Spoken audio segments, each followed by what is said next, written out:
Welcome to A Healthy Curiosity, the podcast that explores what it takes to be well in a busy world. With self-care strategies from Chinese medicine, functional medicine, Ayurveda, neuroscience, and beyond. I'm your host, Brody Welch, a licensed acupuncturist and transformation catalyst, here to support you on your journey of health, happiness, and personal evolution. Welcome to today's show. I'm your host, Brody Welch, and today you're going to be wanting to listen to this episode if you have felt like you suspect that you could have more energy than you do, and you've wondered, maybe it's my adrenals, or maybe there's something going on with my thyroid. You're going to want to tune in. My guest today is Reed Davis, who is a holistic health practitioner and certified nutritional therapist, who's also an expert in functional lab testing and holistic lifestyle medicine. He's the founder of Functional Diagnostic Nutrition and the FDN Functional Diagnostic Nutrition Certification Course. Reed served as the health director and case manager at a wellness center in Southern California for 10 years and now teaches the FDN course with over 2,500 trainees or graduates in 50 countries. He is one of the most successful and experienced clinicians in the world, having provided functional lab assessments to over 10,000 clients. He's also a clinical advisor to biohealth laboratories and lives in the United States, teaching the FDN Certification Course and helping his graduates build robust private practices. Reed Davis, welcome to A Healthy Curiosity. Well, thank you very much, Brody. I'm really glad to be here. One of the reasons I was excited to talk to you is because I know that listeners of this show are keenly interested in seeing themselves as an interconnected ecosystem rather than a bunch of disparate parts. And I know that that's one of the strengths that functional medicine brings that maybe conventional medicine doesn't. And so I'm excited to kind of blend paradigms with you with the Chinese medicine, Ayurvedic, and functional medicine lenses to see what kind of common ground we can find around issues of fatigue. And specifically when people think maybe it's my adrenals. So first off, just to put out there that for a while, like adrenal fatigue was kicked around in alternative health circles as an explanation for why people were kind of subpar in the energy department. And yet it's also kind of dismissed by conventional doctors as like, well, like that doesn't really exist unless you have a condition that like Addison's disease or something where like your adrenal hormones literally aren't there. We're not going to buy this as a legit diagnosis. And so first of all, adrenal fatigue, real or myth? Well, it's a great construct to explain to people that something's wrong and stress is affecting your body. And the adrenals are just the common culprit. So as far as actual adrenal fatigue goes, it's certainly not written in stone. It never was written in stone. And the latest science and research says that there's too many moving parts to just call it adrenal fatigue. So the label's kind of reductionist, right? Like that your adrenals, there's nothing wrong with the adrenals. If they're responding to stress, that's what they're designed for, right? Is to get us out of danger. Yeah, they are the stress glands and they produce hormones, largely, first of all, adrenaline. So you have to understand that too many moving parts means there's at least 4 layers just to the adrenals. The core or medulla is what produces norepinephrine and epinephrine. So basically adrenaline. You just say adrenaline, that's what we used to call it. Mm-hmm. So if someone cuts you off in traffic, the eyes see it, send a nervous signal directly to the adrenal medulla to produce adrenaline. Why? Because that's a survival hormone. It's going to make you stronger, dilate your eyes. It's going to increase your heart rate. It's going to, increase your blood pressure and things so you can survive against attack. So adrenaline is right there immediately. That's through the nervous system. So when, again, moving parts, I don't know how much detail you want me to get into, but I find it fascinating that, you see something on the road, your adrenaline goes up. Someone punches you in the face, suddenly your adrenaline goes. So if there's some kind of immediate acute stress, adrenaline kicks in, gives you strength and things like that. Now, once that adrenaline is in the bloodstream, it hits the brain in seconds, there's two little organs up in the brain, the hypothalamus pituitary. They read the signal and send their own signals, hormonal signals through the blood back to other parts of the adrenals. And again, it just gets more layers, but the main adrenal hormone that people are very familiar with, of course, is cortisol. So cortisol, along with adrenaline, is also a stress hormone, but it's longer lasting. It enhances the effects of the adrenaline. And it, again, helps to raise your blood pressure. It's what it starts doing is sending sugar to the brain. It helps your body break down whatever it has to get to raise blood sugar levels. So it's very highly involved in, again, stress. It's a stress response. It's a survival mechanism. That's a good thing. Now, where adrenal fatigue comes in, that expression was to explain why you're tired or fatigued or your brain fog and various symptoms that might occur, because cortisol levels, we know, after long-term chronic stress, they actually go down. So you just have to understand that they're not just tired, they're no longer receptive to those hormones coming from the hypothalamus pituitary, or the hypothalamus pituitary aren't receptive enough to the amount of cortisol in the bloodstream. So there's just a lot of moving parts. Just real quickly, cortisol is made in the zona fasciculata. That's one layer of the adrenals. There's another layer called the zona reticularis. That makes the DHEA, which is a counter-regulatory hormone to cortisol. Again, I might be going over too much detail, but there's one more zone called the zona glomerulosa that makes aldosterone, which is responsible for electrolyte levels, sodium and things like that. And so all these things work together. There's so many moving parts. I just mentioned the adrenal medulla, adrenaline, the hypothalamus pituitary, and these three zones producing three different hormones.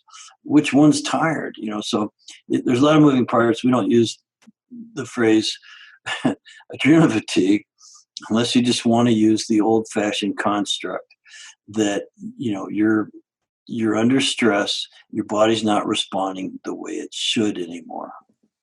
And often that's now described as an HPA axis dysregulation or something that's happening along that line from feel the stress, the body's trying to survive, the brain kicks in with like, okay, we've got to make sure that we live through this, and then cortisol is released. And cortisol is like a bad guy, right? Like in terms of like obviously great when useful, but most of the things that we're responding to in our modern world are probably not life-threatening. And cortisol it really commands a wide variety of other functions and hormonal responses in the body. Is that correct? Well, you're definitely on the right track, because where you're headed is what are the stressors and what do we do about those? Because again, the adrenals are just kind of taking the blame. But cortisol. So what are some of those stresses? Well, there's three major categories in my world. There's the mental emotional stressors. You hate your job, your kids are misbehaving, you don't have money in the bank, you have to drive through traffic. Again, the idea of mental emotional anxiety, panic, these kind of things, that'll raise your cortisol if that area in the adrenals is responsive. And again, the other moving parts are in place. But what about trauma? What about getting smacked in the face, or you've just got pain from an old injury or a new injury, or you just have you're weak and you have bad posture, and it puts pressure on organs because they have pressure on them and things. So you have the mental emotional, which involves the limbic system, another moving part. You have the physical trauma, micro trauma, posture, weakness, things in the body, old accidents, injuries, you name it. And then, of course, where I've learned to specialize, because I teach a course in lab work and how to read functional lab work, it's the hidden stressors. It's ones you don't even know are going on. And so, the cortisol, I wanted to go back to that for 6 days. It's not a bad thing. It's doing its job. It's a pro-survival hormone. It raises your blood sugar, increases your heart rate, it moves blood around, and it's not a bad thing at all. It's actually an anti-inflammatory and painkiller as well. This is why you have like hydrocortisone and things like that are yeah. So it's in the anti-inflammatory. in the short term. Mm-hmm. And when it's chronically elevated, that's where typically things go awry, correct? Like, then that's where it can start interfering with our Yeah, immune function or right. fertility or digestion and all kinds of things. You name it, it will suppress the immune system. You take people who maintain very high cortisol levels almost on purpose, because let's say they're triathletes, they're endurance athletes, or they're any professional athlete is beating the crap out of their body, pardon me, and over exercising things. Well, that's going to demand cortisol. Again, the anti-inflammatory, the pain killing effects of it would be, they're just pro survival, so it's not bad, and they know about it, and they probably know how to handle it too. These athletes would have countermeasures for that. Downtime, people who don't even know what a lot of the stressors are can be having the effects of excess cortisol, which is a catabolic hormone. It's going to break your body down, and they just think that that's normal, or that, like being tired and fatigued, and they forget what health even felt like. And a lot of Yes. them haven't felt like it since they were 5 years old. When was the last time you got up in the morning and bounced on your bed? Yeah. Wondering, what's this day going to bring? Like, that's what our destiny should be. Like, get up every day and bounce on your bed and can't wait to get outside or something. Like, who feels like that anymore? So it is stress, and the body's just kind of slowly breaking down, losing that ability to respond. So I'd like to pick up that thread about hidden stressors that people might not even know that they have, but which lab work might indicate. Mhm. Yeah, just what are some of those hidden stressors? Okay, so we run these labs, and we see people are stressed. You can see it on paper. Again, that's why the construct of adrenal fatigue works on paper, and some people still use it, and it's okay with me. As long as you're getting the person realize that that's not the problem. It's not what's on the paper. You can't just take a supplement and make it go away, or change the numbers. It doesn't really make you feel much better, and long term, it does no good. So you really have to explore these stressors of, again, the mental, emotional, the physical and trauma and things like that. And then where I specialize is in those hidden stressors. These would be things affecting the hormones, the immune system, digestion, detoxification, energy production, the nervous system. And it could be bugs, bacteria, viruses, parasites, funguses. It could be food sensitivities, which is huge. And the list goes on and on. Electromagnetic frequencies seem to be, really prevalent in people's minds these days. And I've actually taken measures to reduce my EMF exposure, at least at night. And so I think I'm doing better because of it. So there's all these hidden stressors, radiation, you name it. Just curious, what measures did you Mhm. just put in place with your EMFs? Like taking your phone out of Well, your bedroom, or like what are you doing?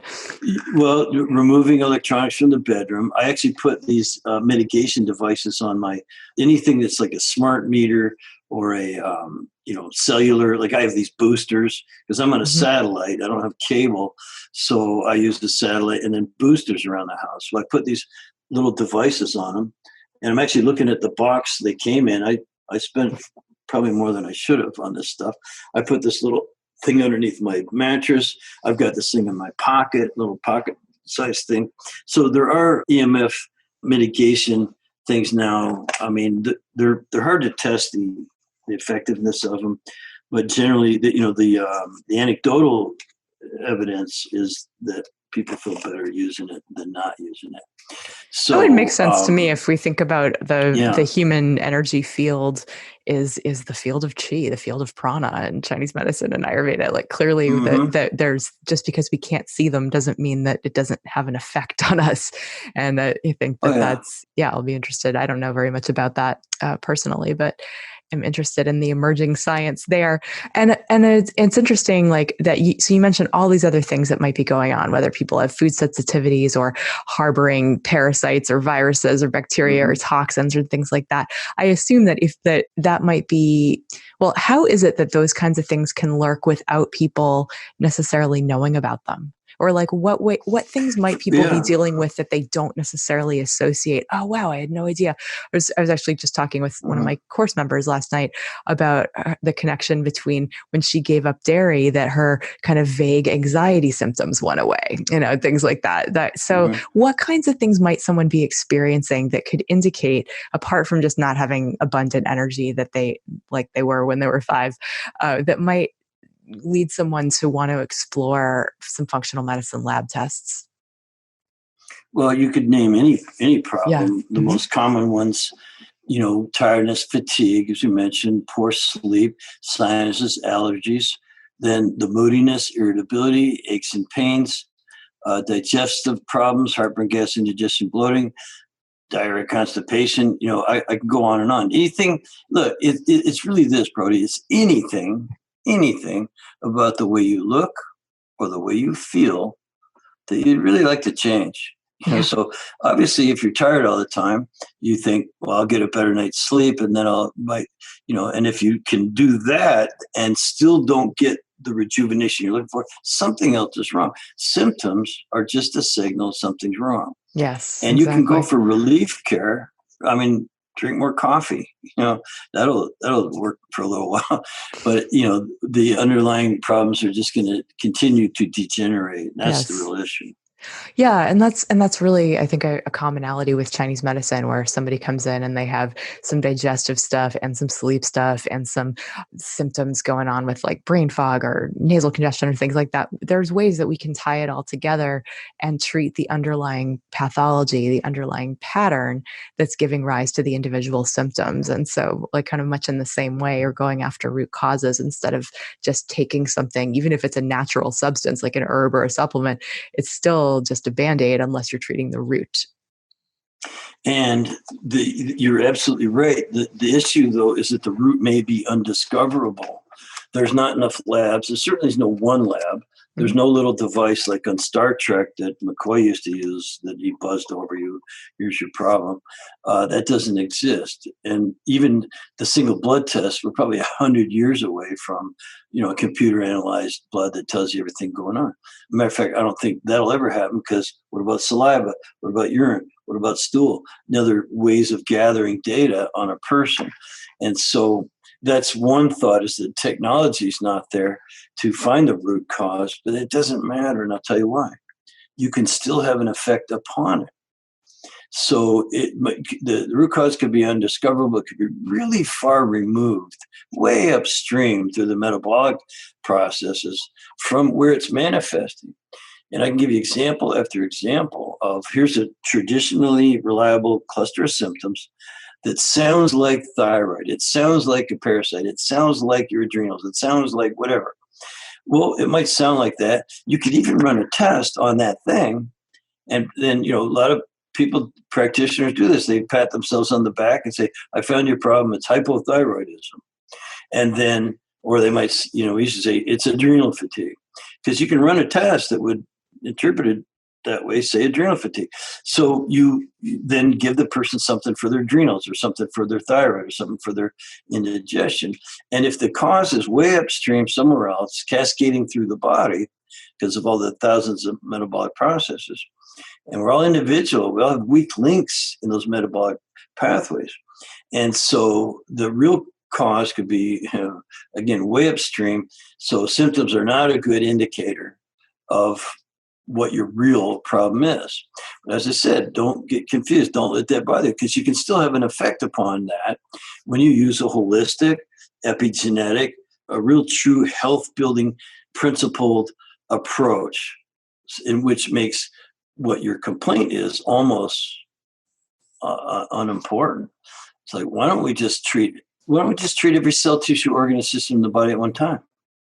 Every cell and, Yeah. and subparticle, every mitochondria, every organelle, and smaller, every molecule, every cell, tissue, every organ, every system, the entire organism. Why don't we just treat the whole thing? Now that's you ask the doctor that. Well, you can't do that. I'm a gastroenterologist. I'm a immunologist. I'm Mhm. a brain surgeon. So you and I are on the same page, but standard medicine sure isn't. Right. And so you sound like a quack when you say that, but Right. that's what I've been doing for 20 years. This episode of A Healthy Curiosity is brought to you by BrodyWelch.com. Whether you are looking to learn more about Chinese medicine, Qigong, healthy habits, or get some personalized, compassionate strategy to make changes in your life, I'm here to help. You've tuned into this show because you are a smart person who knows that health does not come from the bottom of a pill bottle and that it is something that you need to do for yourself each and every day. Sadly, listening to this podcast alone is not going to get you the results you want. You got to take action, and I'm here to help you. Visit my website, BrodyWelch.com. I really appreciate the fact that you pointed out, like, I mean, a lot of people think that technological medicine is, like, first of all, has all the answers, and or there's tremendous amount of frustration of people not being seen and falling through the cracks of conventional healthcare. And I have so much empathy for those people because they're not getting all the information about it, that they're not being encouraged to look past the label that their doctor might be giving them, nor are they necessarily being encouraged to look deeper for underlying causes. When people come into my practice, a lot of times it's just with taking the pulse and looking at the tongue, our Chinese medicine version of an X-ray or an MRI, that there can be so much that's communicated just in terms of that. For example, if there's a weak spleen pulse, it's like, well, okay, and there's a wiry liver pulse, I might suspect that there is an imbalance between those two organs in the body. So we might do some things to move the liver qi while supplementing the spleen qi, for example.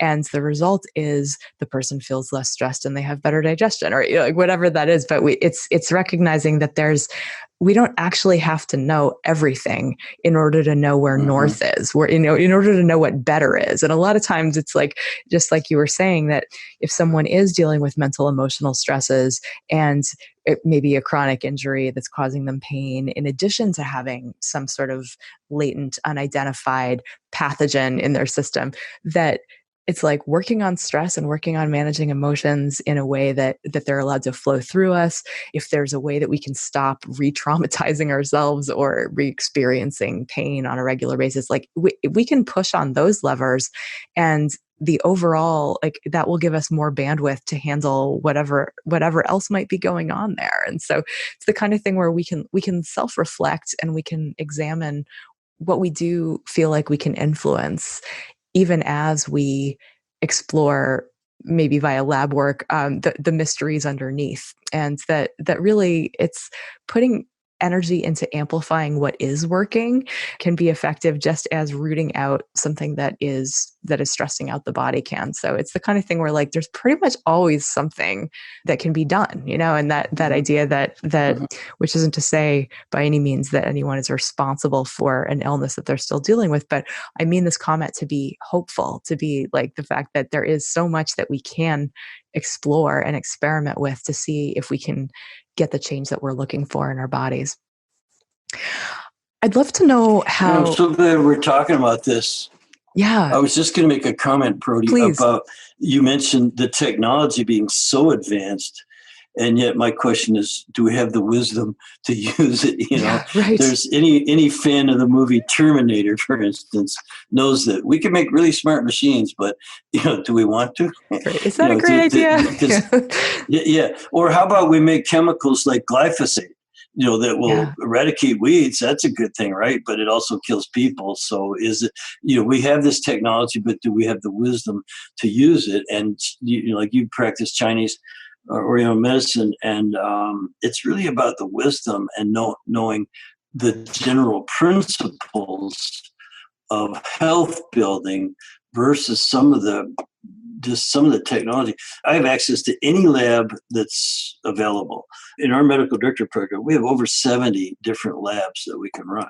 You know what? I run maybe 5 on every person, and like all the rest is just bells and whistles. I don't want to do any medical diagnosis. I want to know here's a word for you, the healing opportunities. Those are the areas that need improvement. And everybody living, still breathing, has some vitality left. You have this intelligence that put it all together in the first place, And you can nurture that. That's what I heard you say. Nurture what's working. I call it coaching up function. Well, we coach Mm-hmm. down the contributors to metabolic chaos. Just Yeah. there's bad stuff in the world. There's 80,000 chemicals, blah, blah, blah. That whole story. So we coach up function, coach down the contributors to metabolic chaos, and we trust in the innate healing ability of the body. Yeah, people forget that the body is actually really smart, and it's Mhm. always striving towards homeostasis and health. And although that can be thwarted, and it can also be, say, misguided in some ways, but the body is really smart. And if any Mhm. intervention that we make, it has the opportunity to follow up on. I'm curious, what are those 5 most common labs that you order, like versus the bells and whistles are out there? Like what for the most part Mhm. do people need to be, or like what does it come down to for most people? Mhm. Yeah, I run a saliva test for HPA axis dysfunction and sex hormones, and it includes melatonin. So it's a bunch of hormones that allow us to assess, cortisol, DHA balance, catabolic, anabolic, circadian rhythm problems, things like that. Not to mention sex hormone imbalances. So I run a saliva test for the HPA axis and sex hormones plus melatonin. I also run a urine test for, do you have enough good bacterial breakdown, mostly of protein, in the gut? Do you have excessive oxidative stress? Oxidative stress can be looked at as an apple turning brown. When you cut it open, it's rotting. And a nail, if you put it outside, will rust. That's oxidative stress. And man, you'd be amazed how much oxidative stress. That's free radical damage. You've heard of this kind of thing. Mhm. And obviously there's oxidation, pro-oxidation. There's also antioxidation, but you're going to measure the bacterial breakdown of protein. You're going to measure and this is one simple urine test, the level of oxidative stress in the body. In the same test, we get liver function, we get liver congestion. If your liver's congested, you're not detoxifying. The liver is highly reflective of the other detoxifying organs. The skin, the colon, the lymph, the lungs, the kidneys. And so you have one test, saliva, for HPA axis dysfunction and sex hormones. You have this other test for those 3 things. We just call it a metabolic test. And then I run a intestinal permeability test in every person. This is urine. So far, this is all easy collected at home, little kits. You put your saliva, urine in little tubes, ship it off to the lab. It's not real expensive, but it gives us a lot of data on what are the healing opportunities. Now, when you assess a person with those 3 labs, you're getting a whole lot of things that need fixing, if you will. And a health coach doesn't fix anything, but they teach people how to fix it themselves, if you will. At least the client would say, "You fixed me," or "It's fixed." What we are actually doing is getting things out of the way of healing and letting the body do its work, nurturing that innate capacity of the body. So when you do an assessment like that, the HPA axis dysfunction, this metabolic test, this intestinal permeability test, you are going to notice things. And then in addition to that, I always run a test for bugs, bacteria, parasites, fungus, things like that are in biofilms and stuff that's going to interfere. Again, these will interfere with health rebuilding. They're not necessarily the cause. People think, oh, the cause is a parasite. No, you have a parasite because you were unhealthy and didn't defend yourself against it. You see what I'm getting at there? Right, And like then not lastly is everybody, yeah, not everybody yeah. that's exposed to a virus or a parasite or whatever gets that thing, because our immune system is always fighting it off. And it's if Mhm. that's not Yeah, happening, some then people, it gets a toehold. right. Some people get food poisoning and die. Others, just kind of get sick for a day or two. What's the difference? The difference is the person. You know, it's Yes. that one had a good immune system and other defense things kicked in. The other one was weak and not enough reserve in the tank, and it killed them. So it's not the bugs, it's the person. But we still want to check and see what needs to be chased away to allow the body to express health and for health to return. And the same thing with food sensitivities. They're not exactly the cause. You have them, and you have them for a reason, and they get worse. As a matter of fact, the more food sensitivities you have, probably the worse off you are. overall in general. It's a general assessment. So I run those 5 labs: HPA axis, the metabolic profile, the intestinal permeability, that's saliva and urine, easy collected at home. And then the stool test the bug test we run is stool. Also, not as much fun to collect at home, but you can do it there. And then the other test we use for foods is a blood draw. So only one blood draw for all that information, and not that much of an investment for the person. And again, it's going to identify these healing opportunities. Maybe not the exact cause, which could still be way upstream and there's no test for it, but it'll give you some healing opportunities, things you can target to improve. You give a person a complete, we call it our Dress for Health Success program, a very, it's a trademarked epigenetic program. Diet, rest, exercise, stress reduction, supplementation. That has an effect on every cell, tissue, organ, and system in the body. I love that, by the way. And that seems like it answers a question I was about to ask, which are, what are those principles of health building? It sounds like that's incorporated in your Dress for Health Success protocol. Yeah. Well, it's DRESS, Yeah. diet, rest, exercise, stress reduction, supplements. Anything that isn't diet, rest, exercise, or supplements, we just put under stress reduction. Okay. Yeah. And so that becomes this huge area where there's we run the bug test, that's a stressor. We run the food sensitivity test, that's a stressor. We assess other areas of your life, everything from what you do for a living. We find out people are hairdressers or airline pilots, and the amount of chemical exposure is crazy. So you start doing that. People, if they want to know what the worst offenders are, could go to environmentalworkinggroup.org and get lists of things to watch out for: household products, personal care products, new furniture, clothing, whatever. There's just lots of ways to reduce stress. And you can't eliminate it all.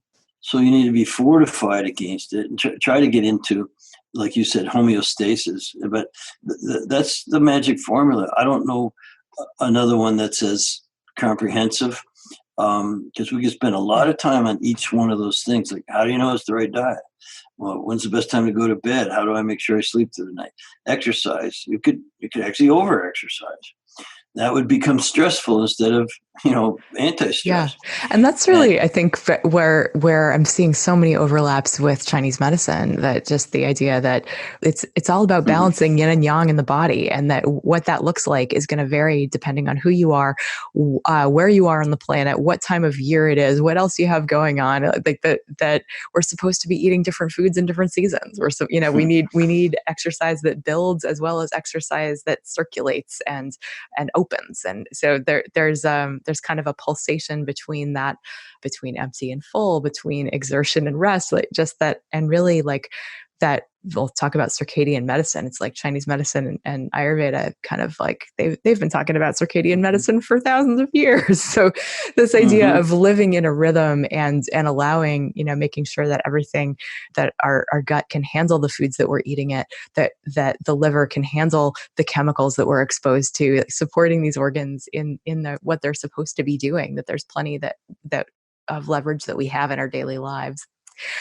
Getting back to your the distinction between, you're a holistic health practitioner and a nutritional therapist, and you train functional medicine coaches, but you're not a doctor. And so I'd love to just hear where that line is between health coaching with, and even running these labs for people. How is that not practicing medicine, and how do you get around that? I don't try to get around it. I mean, we just take it head on. And the facts are, I don't provide any medical diagnosis or specific treatment. That would be practicing medicine. And you need a license to practice medicine. So if you want to be giving medical diagnosis, go get a license, become a doctor. Yep. Now, the reason you need a license is because you get to prescribe medicine that could kill you. That you need a license. You don't want to get that stuff from a non-licensed person. Look, doctors out there trying to save lives and do a lot of good in the world. And we give them complete monopoly over medical diagnosis and treatment. I don't want anything to do with that. What I want to do is find out what are the healing opportunities and what can that person do to improve their own life. And it requires a holistic approach. It is just going with nature. I was listening to a guru the other day, and he talked about, you were born at 6 pounds. Now you're 106, 156, or whatever it is. How did you get there? Well, you're made of food. Food has an effect. Food. How do you think your bones grew and your brain got bigger and you expanded and you gained 150 pounds of weight between being born and your current age?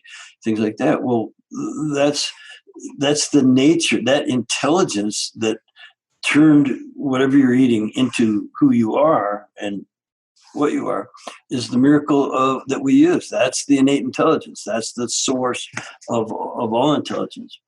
I wanted to quickly just say I really appreciate your comments about Oriental medicine. The Japanese practice that too. And it's like they didn't have a lot of technology per se, but they had a lot of wisdom. Nowadays it's the opposite. There's all this technology and people are cutting body parts out. Yeah. That doesn't seem real wise to me Right. unless it's going to really save your life, kill you if you don't. So what about this preventative? What about anti-aging? What about these kind of things that add quality to life, not more years in your life, more life in your years? That's where the holistic practitioner comes in. And so we can look at the data on a lab test. Two things about that. One is we don't run a blood test and say everything looks normal. If your audience was in front of me, I'd say, raise your hand if you or anyone you know has been told your blood work looks normal, there's nothing really wrong with you, it must be in your head, here's your chill pill, or something along those lines. So everyone knows there's something wrong if they don't feel or look the way they used to. Right? So what's something's wrong? What's wrong? We use functional labs and just use the data to point out areas that are out of balance. That's not a medical diagnosis. So I don't get around I just say, here's where their work stops and here's where ours begins. And any overlap, we would defer to them. So if I do find, this is important legally, if I find, I might be the one that helped the person get their stool test for bugs done. But if it shows a virulent infection or infestation, I would refer them to a medical doctor for advice. Now, that's just the right thing to do. They may not take that advice. They might say to me, well, how could I treat it myself with natural botanical products? Can I do that? And I would educate them. And again, it's their choice. I've done my due diligence. I've paid my respect as the junior partner in this highly integrative doctor plus health coach space. It is a fine line. I recognize in my practice, I have a coaching dimension to my practice, and I have I have a medical license from the state of Oregon, and that keeping that they are different hats, and one is definitely prescriptive, and one, I love the way you put it, is helping someone become aware of their healing opportunities and showing them some data. I really like that distinction a lot, and really appreciate the idea of that, this isn't a power struggle. This isn't about, like needing to be the one who is the fixer, because people fix themselves or people heal themselves. But as a partner in that healing journey, being able to just point the way to how someone might feel better, I think it's a huge role that frankly, I think a lot of the way that healthcare is provided in this country, doctors aren't even the ones calling the shots in terms of what is paid for, how much time they're allowed to spend with patients. And health coaches aren't necessarily bound by a lot of those same restrictions. And so in some ways, I even enjoy a bit more freedom, even if they can't prescribe drugs. Yes. We've had physicians actually give up their license after taking our training because they realize it's very emancipating to not have to operate within a standard of care that requires you to write a prescription every time someone walks in with a snotty nose. There's lots of other things to do that are in the sphere of a holistic health practitioner. So, it doesn't fit their financial model either to do this kind of work. because insurance companies and drug companies have a lot to say about that. Well, I really appreciate hearing that, and it doesn't surprise me, frankly, in conversations with my physician friends, Mm-hmm. that yeah, it's not necessarily an easy road. And I love my work as a health coach, and I think it's great what you're doing, democratizing a lot of this information. If people are interested and they want to know more about health coaching or functional diagnostic nutrition certification, where would you suggest they go? Well, there's always Google, of course, but I would just want to save you a lot of time and get to get to the head of the line. Go to functionaldiagnosticnutrition.com, functionaldiagnosticnutrition.com. And so that's our website that would introduce you to the world of health coaching, using labs so that you're working with underlying causal factors, contributors to metabolic chaos and things. So anyway, go there and look at our methodology. It's amazing training. And Brody, I have to tell you, I still interview every graduate. So 5, 6 people a week, as many as 10 some weeks. We're graduating a lot of people who are usually coming to our world, our space, via some personal health problem. They had something for years and years. They did a lot of research, and they didn't want to just take the medication or get the parts cut out.